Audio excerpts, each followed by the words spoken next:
You are listening to the Horse Radio Network, part of the Equine Network family.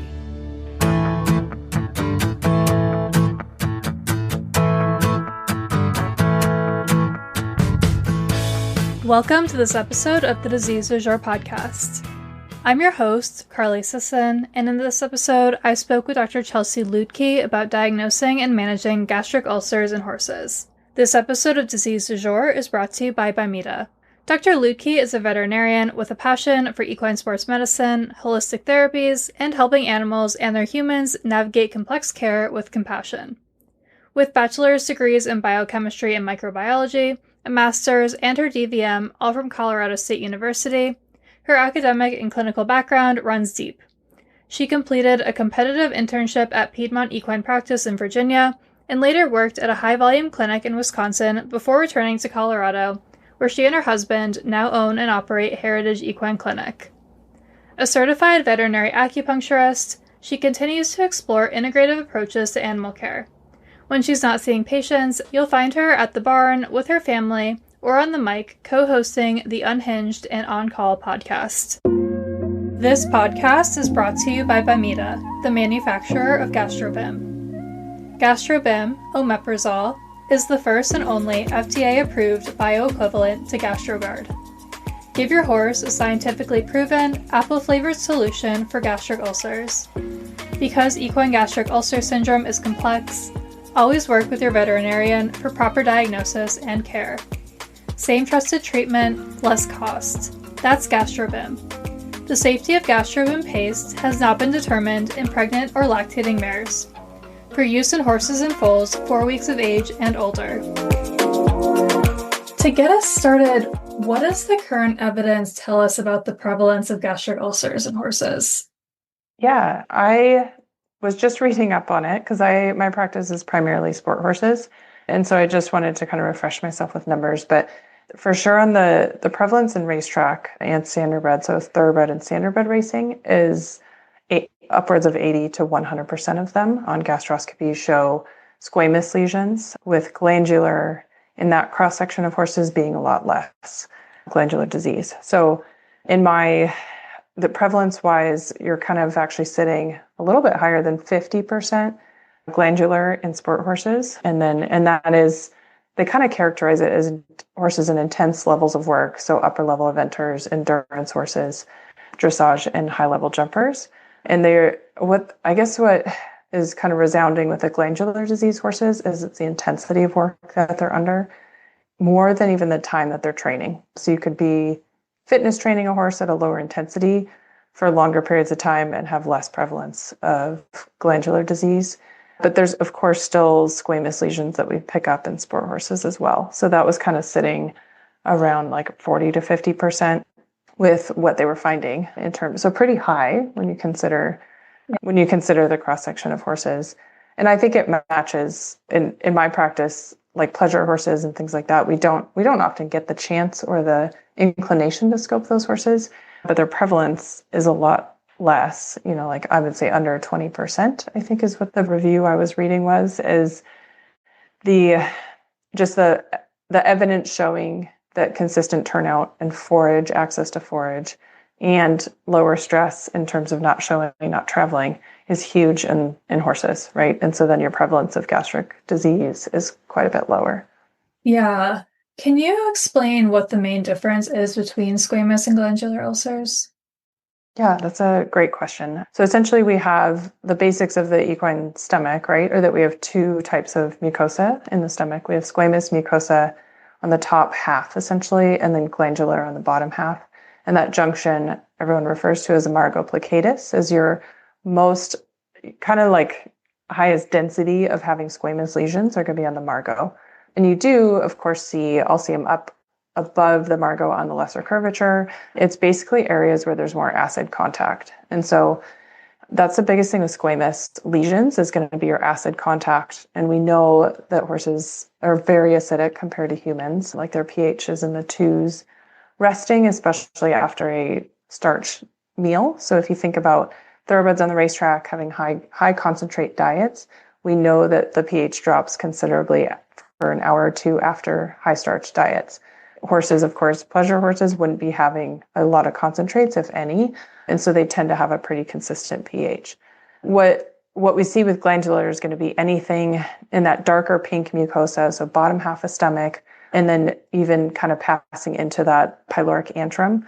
So the outflow tract of the stomach, you can get glandular ulcers anywhere in there. And those tend to be different causes. So we're thinking a disruption of the mucosal barrier. So that's why a lot of times we'll use prostaglandin analogs to help create a better mucus layer. We know for sure that our nonsteroidals cut into that mucosal production, specifically in the glandular mucosa. But in terms of me explaining it to a client, I'll just kind of break it down. And the great thing about gastroscopy is they see it. And so you can explain, okay, squamous is this lighter pink mucosa, glandular is dark pink. They have different reasons. The glandular mucosa is supposed to be in acid contact most of the time. However, the squamous is not. And so I do pull up, there's some really good videos of their exercise gastroscopy videos. And I like to show clients how the acid contact happens if they're unfed, like say that they're working. And what's nice about those videos is they have them separated out to a trot video where that on of course, a treadmill, a high speed. And so they get a little bit of acid contact and sloshing at the trot, minimal at the walk. And then at the canter and even into the gallop, it's like just unfed. It's a washing machine of acid hitting the squamous mucosa, and it shouldn't be up there. And then they have the fed horses as well, which is really helpful for clients to see that fiber mat of what hay and forage should be sitting in their stomach. And so I think that's really helpful to explain to clients, at least when you're talking through all this, is a lot of people don't know the anatomy of the stomach in terms of horse owners. Yeah, that's a great point. I know that clinical signs of ulcers can sometimes be vague and nonspecific. So what are some findings or history that would prompt you to recommend gastroscopy for your patients? Sure. I think it's a great question, because I think when you're in private practice and you don't have a gastroscope available to you to use, I know I used to fall back on like 7-day GastroGuard trials and see how the horse changed. And I would always kind of like guess on the outward appearance of the horse, if were hard to maintain weight, if they were jittery and anxious a lot, for sure if they were girthy. But there's a lot of horses, as it turns out, that are girthy and don't have gastric ulcers. And then after having a scope, like I am pretty open to clients now, and I'll say, I have a suspicion, like, and I will say most of it is client driven, because they're like, can we just scope and see if they have ulcers? I'm in a location in Denver area where most people are keen to get diagnostics and imaging, and so it works out well. I no longer tell people that I can predict very well what kind of ulcers we're going to find, because I do feel like the clinical signs are so variable. One of them, I think that's kind of a mainstay, is if I have a horse that's recurrently mildly colicky, and especially the ones that like to stretch out and they don't eat their grain, but they eat their hay, I can almost bank on those ones being a squamous, like having some sort of squamous disease. But then my glandular ones, they will, I would say, like a broad array of either they colic with bute or banamine, like post a day or two later. Like for one instance, I was treating a cellulitis, and then by day 3, the horse was colicky, and we scoped it, and its glandular mucosa was really irritated and mad. And so that's one kind of great way to find out in a in a roundabout fashion. But then I would say my ridden horses, a lot of them will say essentially don't want to move off the leg. They're especially pissy about the right leg. So if they're riding dressage and they're really trying to get them to bend off the right leg, then the horse is pissier than if they're putting their left leg on. But girthiness is not, I don't think it's linear. I have a lot of horses that have muscular pain in that region, but you'll scope them and it's a negative scope. Everything looks normal. So it's just hard. But I will pretty openly tell clients now, I'm like, I don't have a good idea. Like if I was a betting person, I would not bet on me being able to tell from the outside of the horse what I'm going to find on the scope anymore, because it's all over the map. Yeah, for sure. I feel like the girthiness one, you hear all the time, people suspect that's ulcers, but not necessarily realizing that there are a range of issues that can make the horse girthy. Yeah. Yes, correct. And yeah, a lot of different reasons. Yeah. Yeah. Do you find that horses often have both squamous and glandular disease? I was trying to think of my practice, but probably like 30% of them, I would say, have a combined And it is hard. It's like that chicken and the egg. Okay, did one of them come on first? And, the other one secondary causes stress. I think in the last 2 to 3 years, with a lot of the research just coming out, and especially Dr. Benjamin Sykes' work, is now I think it's quite, progressive and good, is that now if I'm seeing combined or really even just severe disease of any sort, I'm looking elsewhere in the body. I do have, in a very small subset, I have a handful of horses, like less than 5, that just get squamous ulcers.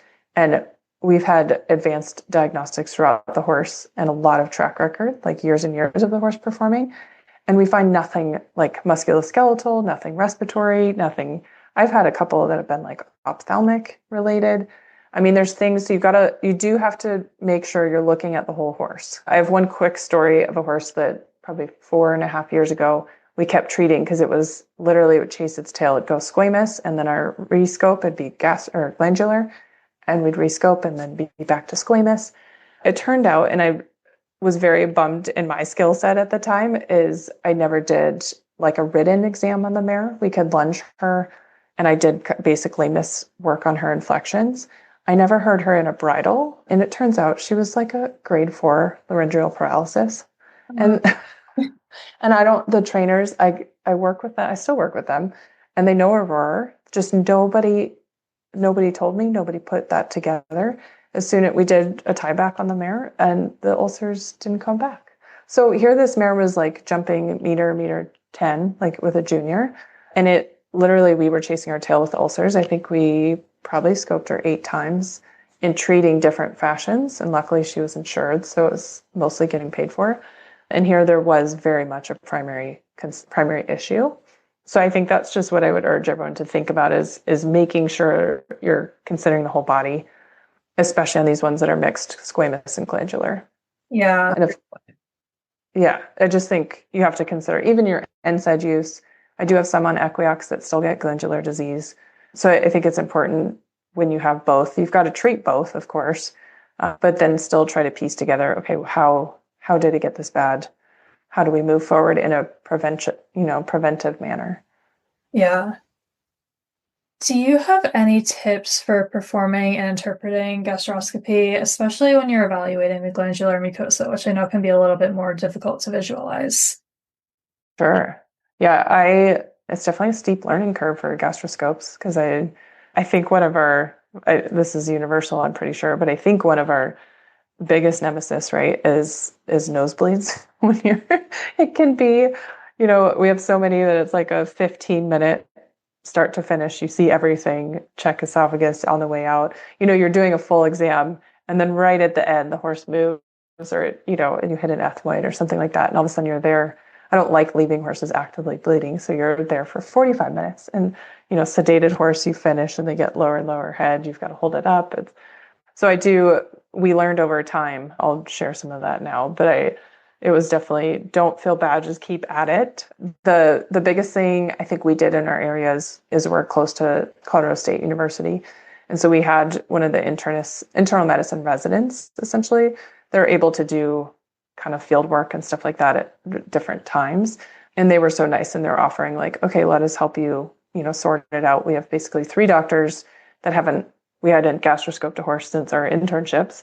And at that point, with 3-meter scopes, we had a hard time getting to the pylorus and a fair number of horses. So when we finally did order, we ordered a 3.5-meter scope, and that makes all the difference in the world in getting to the pylorus on every horse. We have a lot of warm bloods and large warm bloods in our practice. And like just yesterday, I was into the duodenum on an average-sized eventer, and I still had like 0.5 meter of scope. So running out of scope length is not fun. It is trickier to find biopsy equipment, of course, so you have to keep that in mind.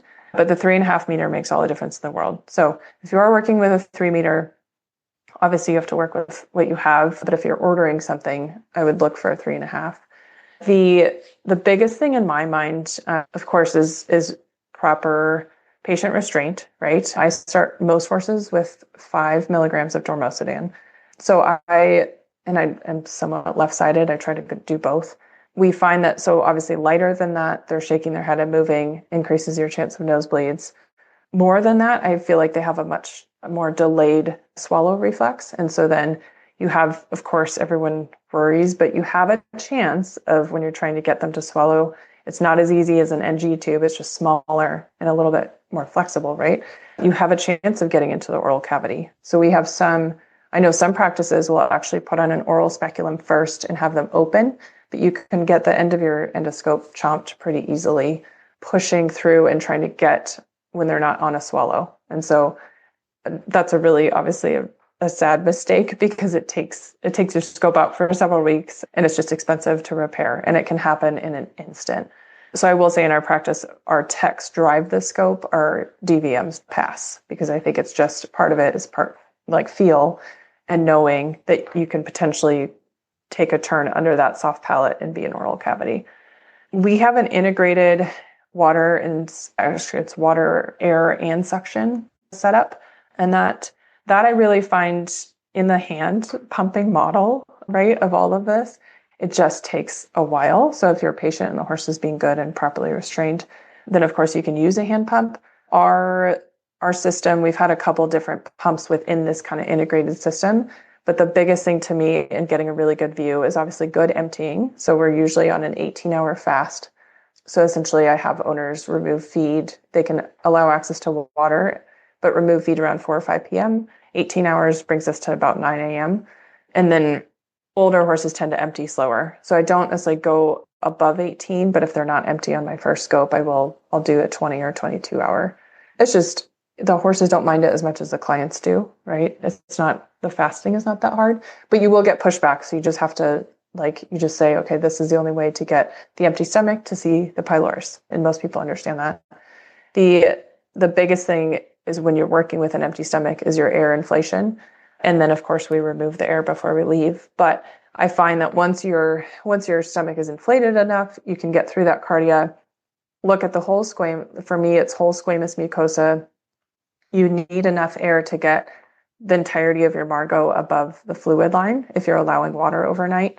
Of course, you can suction, but it just gets messy. I do know some practices that don't allow water overnight. I don't love that idea. So the biggest thing on the pylorus, I tend to just let my scope follow greater curvature and then come up and do your 180. Once you can see that little window underneath your lesser curvature, so you'll kind of come around full circle, see yourself at the cardia and pop up and under. So it's almost, I'd say probably a 120 to 180 degree approach. I don't even try, if you've got a fluid layer and your pylorus or what is that? I don't know what that is, the pathway into the pylorus. If you can't see a space, I don't try to drive in there. Because what happens as soon as you hit the fluid level is you fall to the ventral aspect of the stomach. And then you're just in mucosal folds and you're swimming. That doesn't, in my mind, every once in a while try to push through and sometimes you get lucky and you pop up, but I won't even pass the scope into that lesser curvature area until I can actually see the opening into the pylorus. And then what I'll do is I kind of sit there for maybe a minute or two. Horses don't tend to mind all this part of it once you're through the laryngeal area. Is we don't have air going by then. We're just watching the pylorus. So I watch that it contracts fully. And that gives you a sense, contracted and open, of if there's any polypoid type lesions. Sometimes you just have those stripes, the reddened vertical stripes. I don't get super upset about those. I've tracked a lot of horses and some of them just have that variation, but I would not treat for that. Those vertical stripes, I tend to only do I tend to see the more raised lesions and edematous lesions in the pylorus. I do know you can have depressed lesions in the pylorus, but I don't tend to see those as much. And then of course, if I'm tracking a horse or I do see a polypoid lesion, we're either doing a biopsy or, we have it on repetitive scopes and we know that is a polyp. You're not treating essentially you're not going to get that to resolve with prostaglandin analogs or sucralfate. Awesome. Well, those are some great tips. Hopefully those will be useful to anyone who's less comfortable performing gastroscopy. Once you've gone through this process, you've made your diagnosis, how do you start to approach treatment for squamous versus glandular disease or for horses that have both? Sure. I'll just start with squamous specifically. I'll do, if you're at day 0, we'll start GastroGuard full tube. I find with your grades, we can go over those quickly, but the grade 1 being hyperkeratosis, I won't necessarily, even a little bit of gastritis, unless the horse has a lot of clinical signs. I won't treat just for a grade 1, like the hyperkeratosis, that yellowing that you see on the stomach. If it's globally on the lower part of squamous mucosa, then I may do like 14 days of full tube gastrogard, but I don't necessarily rescope. I would go based on how the horse is feeling after that. Your grade 2, so your superficial squamous lesions, singles or multiples, but all superficial, that still falls into 28 days of gastrogard for me, depending on their weight, of course, too. So some of these horses, you have to remember, are at 1,600 pounds, and the dose goes up to 1,250. So you do have to consider the animal you're treating and kind of know that. For sure, grade 3 and 4s, the more deep and cavitated or bleeding lesions or extensive in number, then I 100% will do 28 days rescope, and some of those need a full 56 days. And the most important thing about gastrogard, because I get a lot of people wanting compounds for omeprazole and trying esomeprazole and all the other like different varieties that are out there, is I assure them, I'm like, you can technically use whatever you want. I work on a lot of insured horses, so I stick with gastrogard, but I do have clients that will try something essentially compounded or whatever. And I'm like, but you have to rescope. You cannot bank on those products fixing your horse or healing your horse for any amount of time. I think it does make horses feel better enough there's probably some pH increase. But what we know with squamous ulcers is we need a pH above 6 for 28 days, essentially, to heal ulcers. And so there are some non-responders. I find them very minimally, but we will test a pH on a 28-day gastrogard horse. So I make sure that they're still currently on the gastrogard. There is a smaller window. Like I think it's better acknowledged now, but omeprazole does not work with acid suppression for 24 hours. Like your kind of average 16 to 18 hours of acid suppression. And so we do have a little bit of breakthrough. So there's some horses that I think it was Benjamin Sykes last year's AAP was talking about mixing in sucralfate at that 18-hour mark. If they're refractory and not healing at your 28-day scope, then you can start to employ some different approaches. But the biggest thing with your pH testing is knowing that the horse has gotten it really within the last 14 to 16 hours of full tube, and make sure that their pH is at an appropriate level. And I'm surprised, it may be a pH of 4 for healing, I should know that. But you'd be surprised, a lot of those horses are 6.5. They're almost neutral pH. So it is very effective. The number one thing that I coach people and clients through is making sure it's on an empty stomach. But I don't know, probably 8 years ago, that wasn't as well known, but it for sure is known in human medicine, is that it should be on an empty stomach, has to make it all the way into duodenum and small intestine, right, to get absorbed as a proton pump inhibitor. And so that whole cycle won't work if you give it recently fed. So I tell people, of course, it's 30 to 60 minutes before a feeding. I have a lot of barns that get 6 or 7 feedings a day with dressage horses. And so I kind of require them to do the morning feeding because there's almost no way you can guarantee an empty stomach in that. But the biggest thing is for the more significant ones, I'm doing a rescope at 28 days to make sure that they're either healing or fully healed. And that drives, of course, future decisions. If you're guessing 6 months down the road if they healed or not, it's not a great place to be. I often rescope horses. I don't necessarily just leave it up to chance. When you get into glandular ones, specifically at the pylorus, for me is kind of the most common. There are some glandular just below Margo plicatus that I treat. I find that most horses, as long as they're not actively colicking and doing really poorly, do fine with starting misoprostol as a prostaglandin analog. I get some cramping in mares that you have to be careful with, but I generally do 21 to 28 days of misoprostol, depending on the severity. I have some that will have really mild, like edematous lesions, and I might do 14 days, but that's usually on a combined, if I'm already treating gastrogard on the squamous side. I will, if I just find glandular alone, I will just do a short sucralfate dose in the beginning. I find that for a lot of boarding farms, truly 4 times a day that means an overnight treatment. And in that scenario, I'm doing risk versus benefit, and I do 3 times a day, and I'll maybe do 5 to 7 days worth if they're actually actively feeling poor under saddle or having like major performance issues or of course colic, then we'll do sucralfate and have them give. So many clients want to give it in food. So you just have to coach people through the fact that it is just going to bind to whatever food. The time has shortened up, which is nice. It used to be 30 minutes from food and other medications.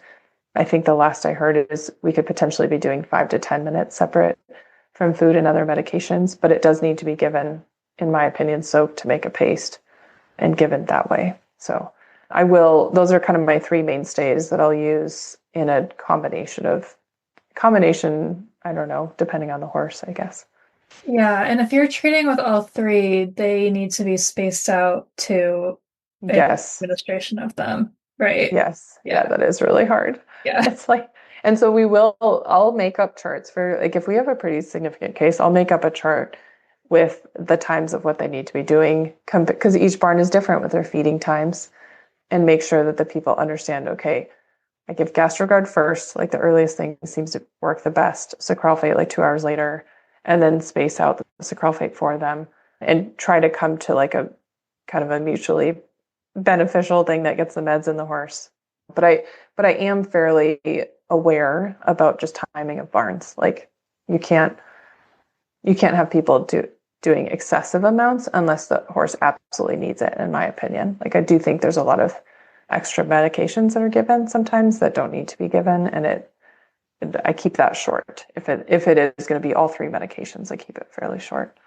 Yeah. How do you approach tapering treatment, and do you worry at all about any rebound effects? I do. I think like the initial rebound effect, we were doing much longer. We were doing like 14 days of half tube, and sometimes I'll go to quarter tube. I think the more recent research has shown that rebound is pretty short-lived. Okay. So I'll do 3 to 5 days now of half tube. And then only on a sensitive horse would I go half to quarter. Like I feel like at that stage, they're probably doing fine.